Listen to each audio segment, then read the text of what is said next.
Amolo Odinga has embarked on a charm offensive tour of the larger Mount Kenya region. And personally, if you ask me, those tours are good for him, politically speaking, but they will not achieve much.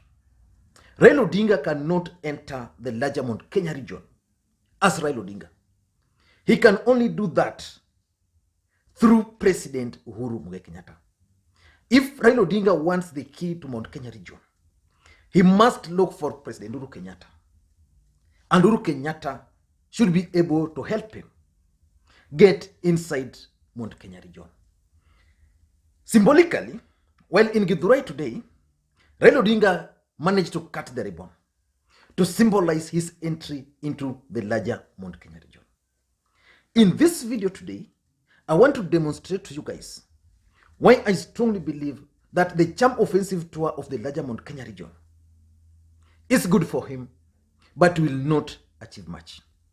But before we go into all those details, if you're watching this video for the first time, I want to take a second or two and click the subscribe button so that next time we produce a video like this, YouTube will automatically notify you. Now let us get back to business. Raila Odinga was in Githurai today. He was actually in Roysambu, then Githurai, then I think he's heading to Kenol. His trip to Roysambu was perfect. He was received so well. In Githurai, it was anticipated and expected that Isaac Mwaura, Moses Kuria, and Dennis Itumbi were going to mobilize youths to disrupt that meeting. Indeed, the meeting was disrupted.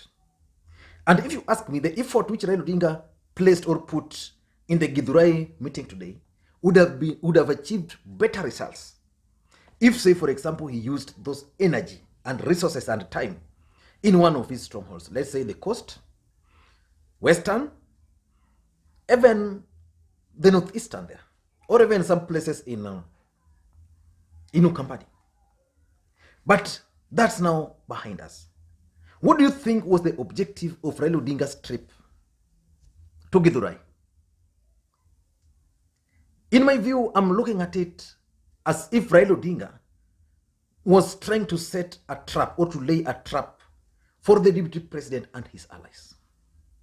Sonko revealed the other day that in the past, in the last election, they used to procure vehicles and ban those vehicles, and Kenyans would believe that those were NASA supporters. In fact, there's a matatu which was banned during those time, and matatu drivers were mobilized to come and condemn. So I think these guys were laying the trap for William Ruto to organize these goons so that Raila Odinga can get out with sympathy. As I speak now, the cameraman, the guy who was recording that video, is called Felix. He's a good friend of mine. He's currently at Aga Khan Hospital. He was hit because he was airing those things live. Then I think the goons were given specific instructions to hit the cameraman. So that's how the live stream ended. So I think this issue of hooliganism being heaped on Raila Odinga strategically is being removed from him.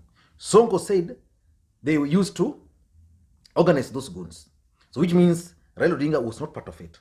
Now Raila Odinga is in Githurai and goons are attacking him.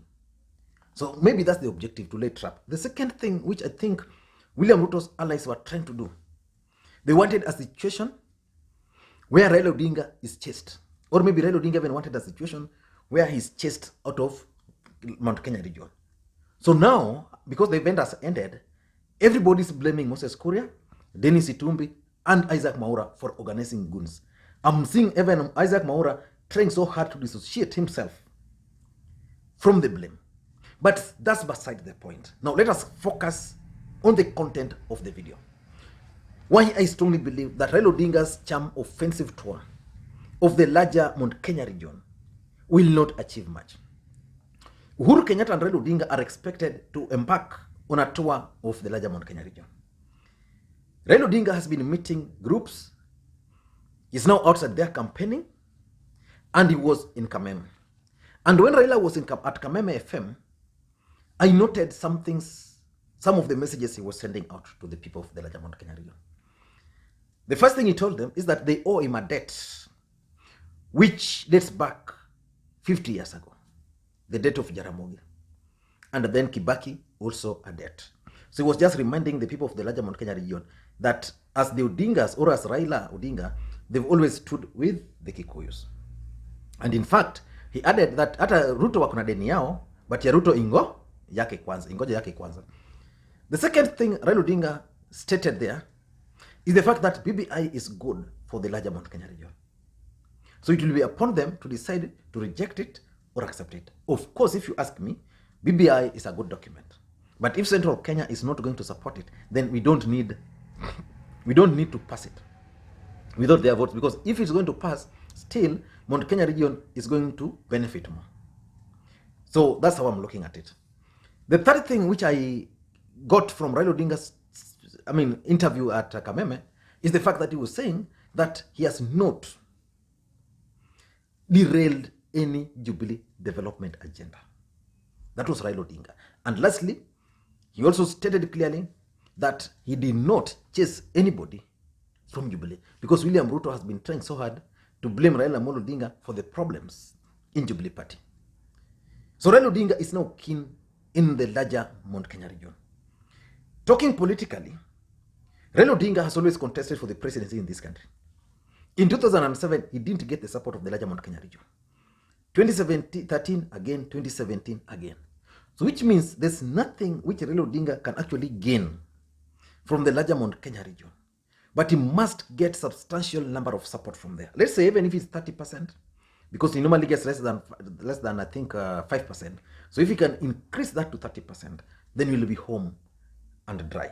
But do you think Raila Odinga can go outside there and win the support of the larger Mount Kenya region?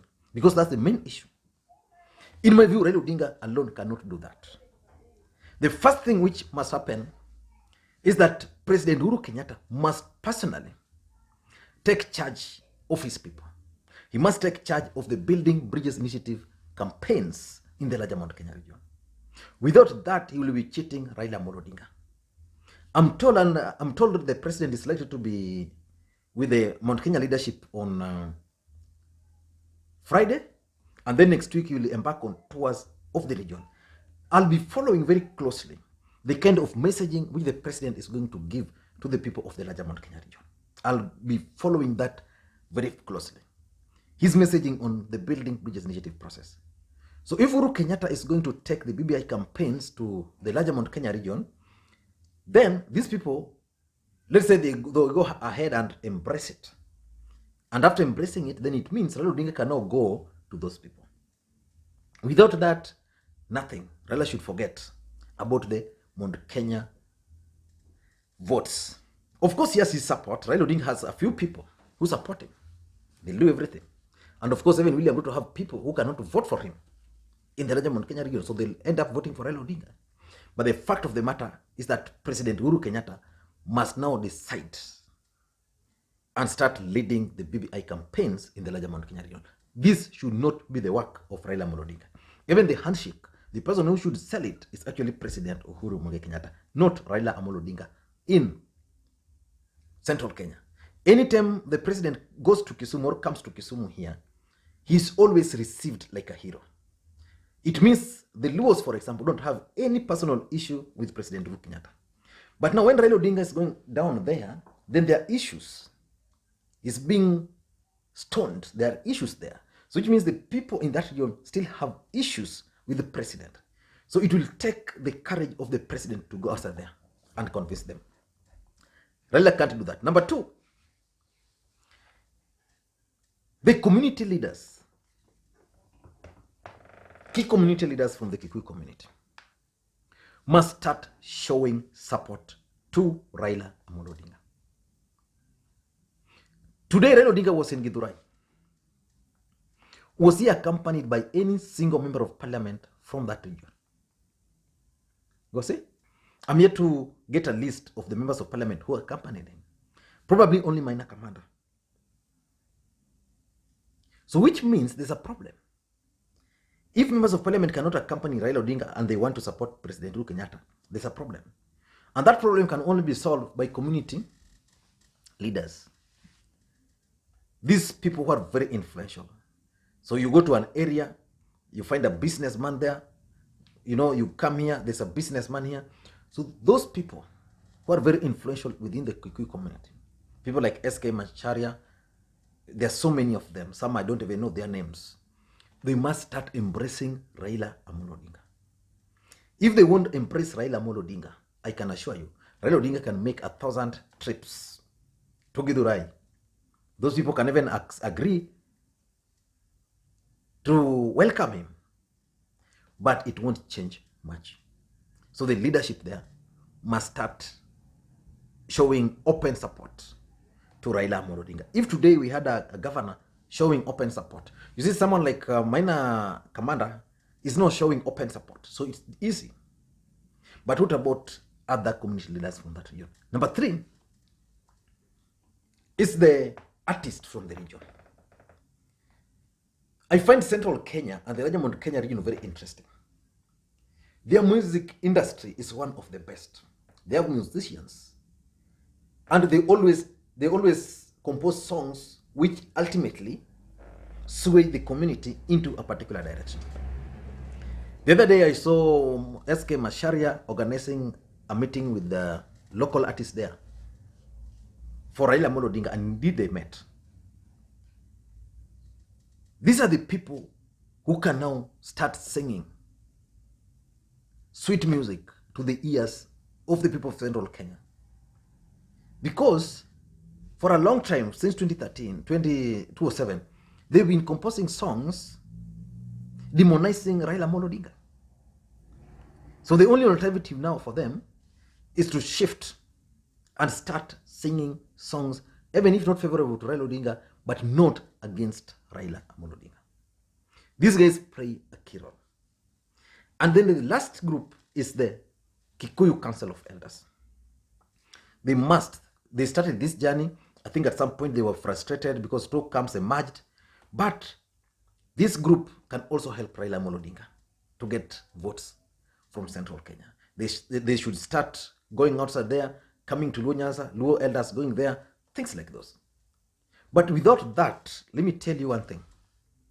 Raila Odinga can visit the larger Mount Kenya region 500 times. He can visit it 20 times. But there won't be any impact. Let me hear your thoughts. Do you think Raila Odinga can manage to win the support of the people of the larger Mount Kenya region alone without the support of President Uhuru Kenyatta?